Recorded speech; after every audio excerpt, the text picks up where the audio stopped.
What is up, everybody? Schuyler here, lifestyle fat loss coach and founder of Reach Fat Loss and Fitness. The goal of our company is to help get you the best fitness and fat loss results that we can, and to help you ditch the diet culture and ditch the yo-yo forever. So we do things sustainably. For most people, this means no logging your food or counting calories, no strict diets where you got to give up your favorite foods, definitely no running or any crazy cardio. Today, we have a very special interview. It's with a previous client whose name is Jill. Jill smashed our program. Not only did she lose 16 pounds in our time together, but I think my favorite part is she was coming from more of the traditional diet culture of hitting 2 workouts a day and absolutely beating her body down, tracking every single thing she put in her mouth and still not seeing the results that she wanted. And not only was Jill able to lose the 16 plus pounds, but she also did not need to do 2 a day. She did not log a single thing in her phone in terms of food, weighing her food, and she was still able to see these awesome results. So my favorite thing with Jill is that she not only transformed her body, transformed how she does things, her approach,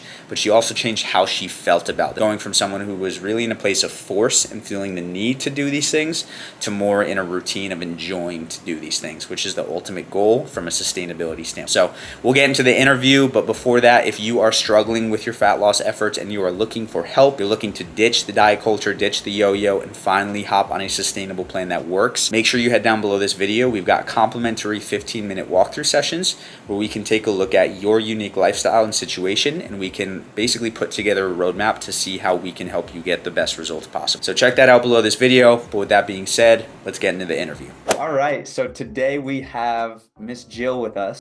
Jill, I'm super stoked to have you here. You crushed our program.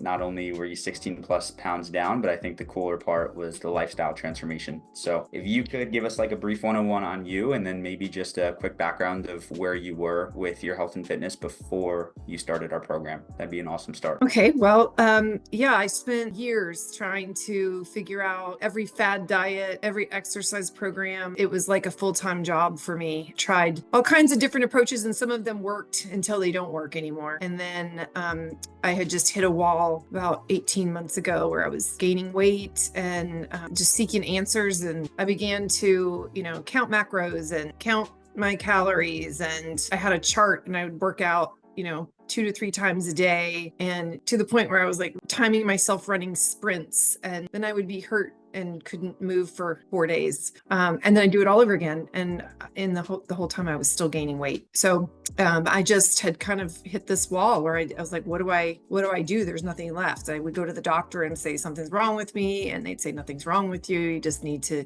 eat less, exercise more. So prescribed to that for a while, and it just didn't work. And then one day I saw a friend of mine online, Amy Pattison, and her transformation, I did a double take. I was like, wait, I always thought she was a beautiful person anyway, but I was like, whoa, what is she doing? And I reached out to her and said, could you share with me, what has caused this transformation? And then she shared with me the Reach program. And that's what made me call you. And it's great to have you. It's cool because a lot of people come from that space of the diet world of like all this cardio and religiously counting calories, and it's a road to burnout, because if you're working out that much and you're eating that little already and you're not seeing the results you want, you have nowhere to go. So I'm curious, when you started implementing, obviously we were working out less, the food style changed, the fasting style changed. Was there any difficulty kind of letting go of, oh, I need to be working out a ton or eating as little as possible? What did that look like, and how did you let go of that? Yeah, I'd say the hardest part was mentally wrapping my head around that this could work, that, walking, not running, not doing sprints, not doing hurdles, not doing jumping, rolling tires, not that type of hardcore exercise that I wasn't gonna have to do that. I wasn't sure if I believed it. Weight training I knew was good for me, and I needed to do that. That was a kind of a no-brainer, but I will say also I didn't like it anymore because this was such a chore. I dreaded going to the gym. I dreaded even walking because I thought, well, walking doesn't do anything for you anyway. Why do it? Yeah, the mental hurdles that I had to overcome were pretty big at the beginning. And I think a couple times you had to remind me, like, just do the 4, because I still was like, I've got to walk, X amount of steps a day. I've got to do this. I've got to do that. And when we just stripped it all back, it was just so easy, walk 30 minutes a day, go to the gym 3 to 4 times a week, whatever the program was. For me, it was 4 times. Get rid of the foods in my pantry that aren't serving my body well. And that was really the first thing that I did, was really cleaned out the kitchen. Once I had some traction with that and then started the fasting, it all just clicked. And then it's still a process, but I know now, like, I enjoy all of those things. Yeah. I look forward to putting on my shoes to go for my walk. I look forward to going to the gym. I love fasting because it's easy and it's cheap. I mean, as expensive as food is now, I eat clean when I'm, focused on the part of the week that I'm not fasting. And then when I'm fasting, I'm like, oh, it's so easy. It takes all of the challenge of picking foods and what I'm going to eat out. Just like, we're not doing that today. So while it did take some time to make the shift mentally, the course that you have with the classes, or just the material about overcoming our obstacles and changing our thinking, that was key to really making that switch. Yeah. That's a big part. It's cool because you're doing a lot of the same things that you didn't like before, but because it's working with your body instead of fighting your body, and because it is, producing results and you're actually seeing changes, it feels better. It's more enjoyable. It's more motivating. So how is life different for Jill now? Tell me about some changes in terms of, I know you're traveling. I'd love you to touch on that, but just in terms of the results you've seen and where you're at right now. Yeah, I travel a lot for work, and I dreaded that before. I would be one way at home, and then on the road is completely different. I just could not make that switch. But in October, I think it was, I just thought, okay, enough excuses. I just need to commit when I'm on the road, because that's not going to change. That's my job. I have to do that things, but there's no reason why I can't work out when I'm at a hotel or when I'm, visiting friends. There's always an hour. I waste a lot of time. So I really committed to that, but it's been fun because now I kind of look forward to it, wondering, okay, like where I'm going next. Let me look up a hotel that has a gym that I think looks like it would, be the best fit for me, or a place that has trails so I can get outside and walk. That is totally different for me. And I actually will get up even earlier when I'm traveling, which is not my preferred time to work out. I usually like a mid-morning kind of, if I can, if things align perfectly, but I just get up early and go before I start working. And, I'm capable of doing things that sometimes aren't comfortable. And that's really been the shift in my mindset is, am I capable? Yeah. I'm capable. Am I capable of not eating food in an airport that doesn't taste good anyway? And restaurants there that's not serving my body well? Yeah, why not fast? So travel days have become really great for me. I love fasting. And then I plan out the meals that I'm going to break my fast with. Even if I'm traveling, I'll be like, okay, I know I'm going to stop at the Whole Foods when I get there and pick up these 3 things and eat those when I get to my hotel. I just have less excuses. Yep. At the end of the day, it's really just less excuses.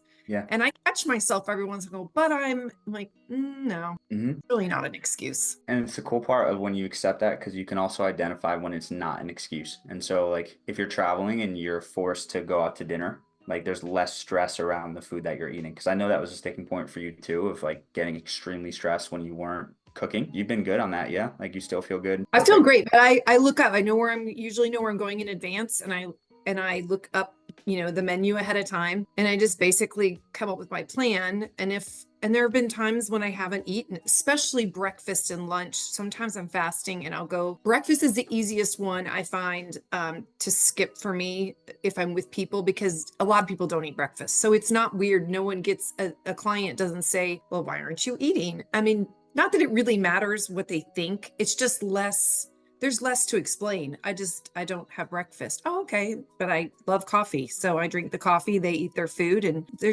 it's just not a topic of conversation, which is what I thought it would be originally. And then I plan, that if I'm going to be eating out, I know where we're going, and I look up the food ahead of time and just decide, okay, I'm going to really lean into having protein and vegetables. It's not perfect because I know they're not going to necessarily be the types of, foods or grass-fed beef, for example, that I would get at home, but it's acceptable, and usually not eating at a fast food type of place anyway. Exactly. Yeah, you're making the best choices you can in that environment. It's awesome. Do you have like a favorite part of this lifestyle change? Like something that you enjoy the most? Oh gosh, I love all of it now. I really do, just because it's just so simple. I'm very much a check the box kind of person. So I like looking at the day and knowing, okay, walking, non-negotiable, got to get that in. Am I fasting today? No, I'm not fasting today. Okay, got that covered. Am I going to the gym today? Yes, I'm going. Check that box. And then my clean nutrition. Most days I hit it pretty well. And on the days I don't, I don't fret anymore. I used to just beat myself up. Oh, I ate a chip and that's going to happen. And I don't feel bad about it now. I definitely notice a difference when I eat off plan, what I'm used to now. I feel more, I don't feel myself, or I'll feel some aches and pains I wouldn't normally feel, but I don't punish myself by fasting. I say, okay, you know what? I'm going to eat really clean for the next 2 days, and then I'm going to go into a fast. And it totally turns my whole mindset around. So Yeah, it's, awesome. I love just the ease of the 4 pillars are so easy to remember and so easy. I mean, really relatively easy to perform. It's just not that hard. When it's hard is usually because I'm making excuses. Yep, spot on. I love it. If you have one piece of advice for someone who's maybe in the position where they've been struggling, they haven't been seeing the results that they want, what would it be? Trust the process. Do the 4 pillars, do the coursework. I mean, it's so good. I've rewatched it 3 or 4 times. Go back and I think the parts that are challenging, you can go back and watch those again, but just trust the process, because I really doubted it. And you kept encouraging me, just trust the process. And as soon as my body, it just clicked. And all of a sudden I just was having so much success. And I've shared this with my doctor. She actually put it into my notes recently at a physical, and was so excited about the whole program and like what's involved. And she wants to share that even with her patients, which is phenomenal. Especially for postmenopausal women, especially I would speak to and say, we're usually told there's nothing we can do. I had a doctor tell me one time, I'm sorry, but this is just what happens to your body when after menopause. And I had come to accept it. And so I would say, don't accept it, work the program, and don't give up. Just trust the process. Love that. Love it. Well, thank you, Jill. To your continued success. You're going to crush it. All right. So shout out once again to Jill for the effort, for the results that she absolutely earned. Thank you so much for watching. And once again, if you are looking for help, make sure to grab a complimentary 15-minute walkthrough session down below. But we are putting out new videos every single week, from challenges, client successes, things to help you get in the best shape of your life. So if you are not subscribed to the channel, make sure you hit subscribe. But of course, thank you so much for watching. And as always, make sure to eat smart, move more, sleep deep, and be grateful for this moment. I'll see you in the next video.